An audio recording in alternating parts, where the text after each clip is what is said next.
બની હતી। બાઇક અને ટ્રેક્ટર વચ્ચે અકસ્માતમાં બાઇક સવાર કારેલી ગામના યુવાન સંજય કુમાર નટવરભાઈ પરમારનું મોત નીપજ્યું હતું।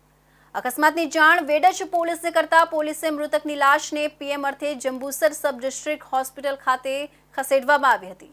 પોલીસે સમગ્ર મામલે વધુ તપાસ હાથ ધરી હતી। જંબુસર તાલુકાના પિલુદ્રા ગામે બાઇક અને ટ્રેક્ટર વચ્ચે થયેલા અકસ્માતમાં કારેલી ગામના યુવાનનું મોત નીપજ્યું છે।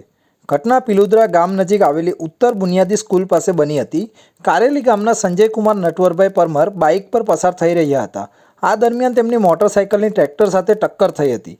અકસ્માતમાં સંજય કુમારને ગંભીર ઇજાઓ થતાં ઘટના સ્થળે તેમનું મોત નીપજ્યું હતું। વેડજ પોલીસને ઘટનાની જાણ થતાં તેઓ તાત્કાલિક ઘટના સ્થળે પહોંચ્યા હતા। પોલીસે મૃતદેહને પોસ્ટમોર્ટમ માટે જંબુસર સબ ડિસ્ટ્રિક્ટ હોસ્પિટલ ખસેડ્યો છે। પોલીસે અકસ્માત મોતનો ગુનો નોંધી તપાસ શરૂ કરી છે। સંજય કુમારના અકાળ અવસાનથી કારેલી ગામમાં શોકનું મોજું ફરી વળ્યું છે। નડિયાદ ખાતે યોજાયેલી ખેલ મહાકુંભ 3